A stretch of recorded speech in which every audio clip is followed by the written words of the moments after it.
What's happening with home prices? What's happening with home prices? I guess it depends on the market that you're like looking in. So Always. Yeah, because we just did a listing presentation downtown, and prices downtown have definitely come up, but I think they're still soft, which is sometimes a hard conversation to have with clients, especially depending on when they bought it. Sure. But so that's been good. I think the urban markets we've been seeing, especially like in that condo markets, I think they've been doing really well.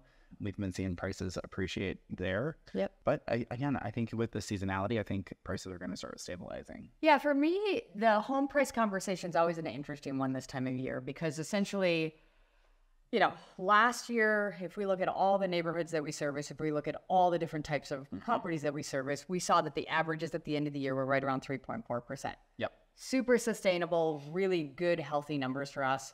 I think even the year before, in the pandemic heyday, we were still under 8%. Yeah. So we've been very sustainable.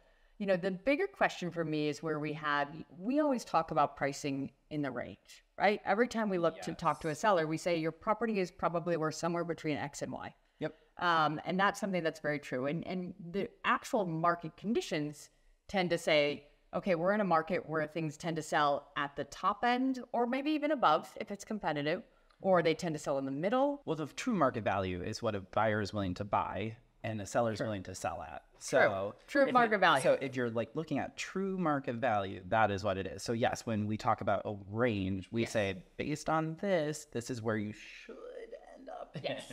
And then the market, absolutely. Great point. And then the market conditions come in and say, typically in this type of market, things are on the lower end of the ranges or the middle end of the ranges or the high end, or if it's uber competitive, we tend to actually see things outperform the marketplace.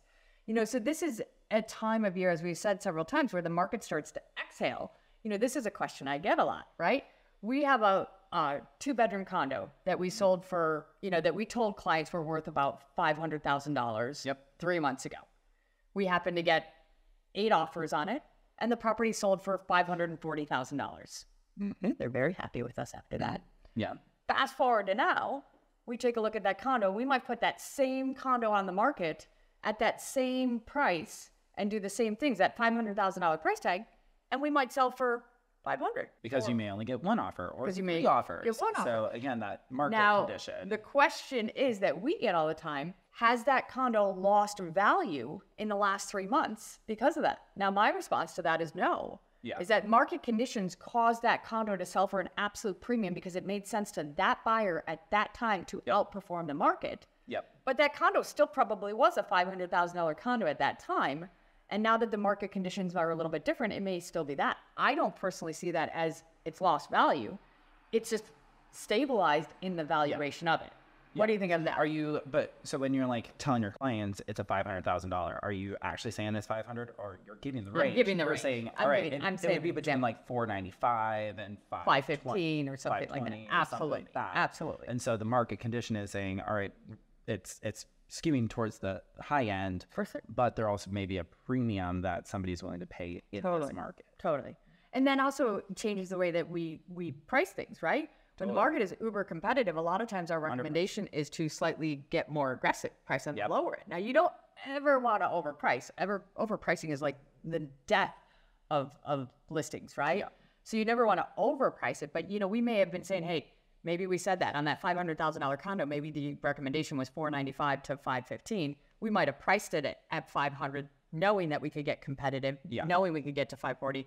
That might be something now that we price at $515. Yep. Knowing that we may, absolutely. But I think that's the big thing, because this is when we start to see these things happening, we're giving you the warning. This is when the media comes in and says, whoa, guys, home prices are down. Now, the other thing to note is that home prices are averages, right? When the media comes in, they're going to talk about averages. So if we had median or the median, even worse, right? That's the problem, right? If we're talking about 2-bedroom, 2 baths in Bucktown, right? We've had this conversation several times. And if we only have 20 sales in the first 6 months of the year versus 40 last year, every data point has a bigger impact on it. Every data point means more. And so if we had a less sell at 500 and more sell at 400, right off the bat, it's not necessarily saying the market's declining. So statistics are something that I love, but they can be misleading. Yeah, and we can skew them however we want. I mean, like, I always... You and the data. No, I mean, like, not necessarily. No, but it's, I think you have it to also just depends on what data points you're looking at. Is it data or is it data? Data. I say data. I say data. Well, I'm from Tomato. Wisconsin. I'm from Wisconsin.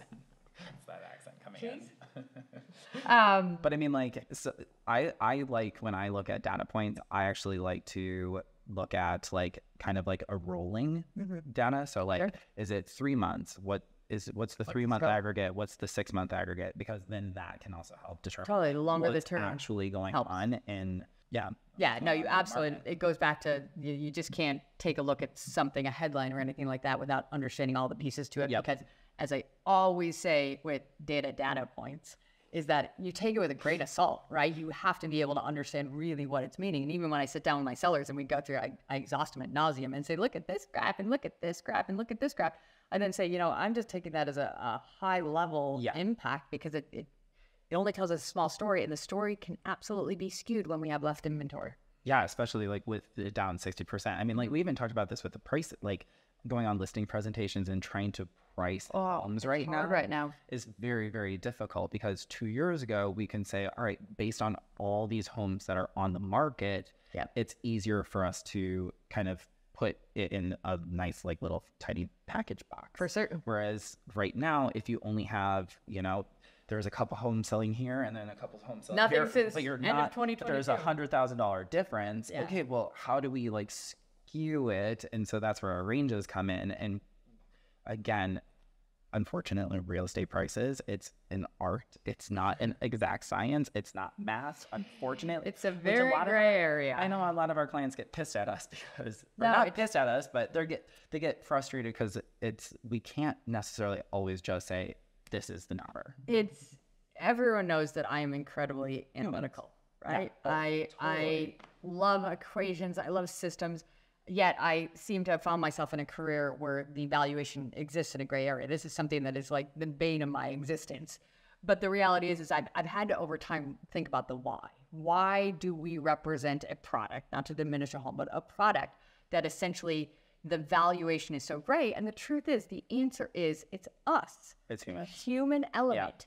We represent a product that has so much human element in it, and what's valuable to you might not be valuable to me, and your situation might cause you to do something differently than mine. And every transaction has all of these different components in it. Totally. So at the end of the day, it's like, I think somebody once said it to me, is that valuing residential real estate is like trying to hit a moving target while blindfolded. I could see that.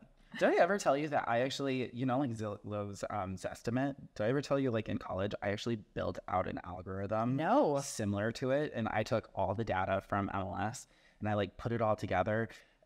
It was a train wreck. Oh, I was like, you're talking my language here. No, I mean, like, it was great. But just like the standard deviation is just so hard because you have so many data points within just a house. But it also confirms why in the conversation we've had before that Zillow unfortunately is incredibly inaccurate. Yeah, it's hard to rely on the systems the way that they do to try and create what they try and create. Which is why they got out of that business. Unfortunately, they thought they could do it. That's why iBuying was so popular. Like when they started it.